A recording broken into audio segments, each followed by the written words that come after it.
عید الاضحیٰ کی آمد ہے۔ مسلمان آج کل قربانیاں خریدنے میں مصروف ہیں۔ قربانی خریدتے وقت مسلمان بڑی احتیاط سے کام لیتے ہیں۔ جانور کو بڑی دیکھ بھال کر خریدا جاتا ہے۔ اس کا سینگ، اس کے کان، اس کی آنکھیں، اس کا دو دانتہ ہونا، ہر چیز بڑی احتیاط کے ساتھ چیک کرتے ہیں، اس لیے کہ ان کو علم ہے کہ شریعت نے کچھ ایسے عیب بتائے ہیں جانور کے بارے میں کہ اگر وہ عیب جانور کے اندر موجود ہو تو اس کی قربانی نہیں لگتی ہے۔ اس لیے مسلمان بڑی دیکھ بھال کر جانور خریدتا ہے۔ میں یہ سوچ رہا تھا کہ اگر شریعت نے جانور کے بارے میں عیوب کی نشاندہی کی ہے کہ فلاں فلاں فلاں فلاں عیب جانور میں موجود ہو تو اس کی قربانی قبول نہیں ہوتی، تو جو قربانی کرنے والا آدمی ہے، قربانی کرنے والا مسلمان ہے، کیا اس کے کسی عیب کی نشاندہی اسلام نے نہیں کی ہوگی؟ جی ہاں، یقیناً اسلام نے قربانی کرنے والے کی بھی کچھ عیوب کی نشاندہی کی ہے کہ اگر وہ عیب کسی مسلمان کے اندر موجود ہوں اور وہ قربانی کتنی بھی مہنگی کر لے تو اس کی قربانی اللہ تعالیٰ قبول نہیں فرمائے گا۔ اس چھوٹے سے کلپ کے اندر 5 ایسے عیبوں کی نشاندہی میں کر رہا ہوں جو کتاب و سنت میں بیان کیے گئے ہیں، جن کی موجودگی میں قربانی تو کیا مسلمان کا کوئی بھی عمل اللہ تعالیٰ قبول نہیں فرماتا ہے۔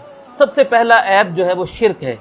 شرک کے بارے میں اللہ رب العزت نے قرآن مجید میں یہ بات بیان فرمائی ہے کہ مشرک جو ہے نہ تو اس کی مغفرت ہو سکتی ہے اور نہ مشرک کا کوئی عمل اللہ تعالیٰ کے ہاں شرف قبولیت حاصل کر سکتا ہے۔ دوسرا عیب جو ہے وہ ریاکاری ہے، دکھلاوا، نمود و نمائش۔ یہ ایسا عیب ہے کہ جس کی وجہ سے مسلمان کا ہر عمل وہ ضائع اور بیکار ہو جاتا ہے۔ تیسرا عیب وہ حرام کمائی ہے۔ اگر مسلمان قربانی خریدتا ہے حرام کی کمائی سے تو وہ جتنی بھی خوبصورت قربانی کیوں نہ ہو، جتنا بھی مہنگا جانور کیوں نہ ہو، اگر اس کی کمائی حرام کی ہے تو اللہ تعالیٰ کبھی بھی مسلمان کی ایسی قربانی کو قبول نہیں فرمائے گا۔ تیسرا جو عیب ہے وہ نماز کا نہ پڑھنا ہے۔ نماز نہ پڑھنا اتنا بڑا جرم اور اتنا بڑا گناہ ہے کہ جس کو عام طور پر گناہ سمجھا تو نہیں جاتا ہے، لیکن یہ ایسا گناہ ہے کہ نماز نہ پڑھنے کی بدولت اللہ تعالیٰ مسلمان کے سارے گناہوں، سارے نیک اعمال کو برباد کر دیتا ہے۔ اور یاد رکھیے کہ قربانی کے حوالے سے ایک بڑی اہم بات ہے کہ قرآن مجید میں اللہ تعالیٰ نے 2 جگہ پر نماز اور قربانی کو ساتھ ساتھ ذکر کیا ہے، اور پہلے نماز کا ذکر کیا ہے اور اس کے بعد قربانی کا ذکر کیا ہے۔ فرمایا فَصَلِّ لِرَبِّكَ وَانْحَرْ، اے میرے نبی آپ اپنے رب کے لیے نماز پڑھیے اور قربانی کیجیے۔ تو آپ نے غور کیا کہ نماز پہلے ہے اور قربانی بعد میں ہے۔ اسی طرح فرمایا قُلْ إِنَّ صَلَاتِي وَنُسُكِي وَمَحْيَايَ وَمَمَاتِي لِلَّهِ رَبِّ الْعَالَمِينَ، اے نبی آپ فرما دیجئے کہ میری نماز، میری قربانی اور میری زندگی اور میری موت سب کچھ اللہ رب العالمین کے لیے۔ تو یہاں بھی قربانی سے پہلے اللہ تعالیٰ نے نماز کا ذکر کیا ہے۔ 5ویں اور آخری چیز، 5واں اور آخری عیب جو مسلمان کی قربانی یا کسی بھی عمل کو برباد کرنے کے لیے کافی ہے، وہ ہے تقوی کا نہ ہونا۔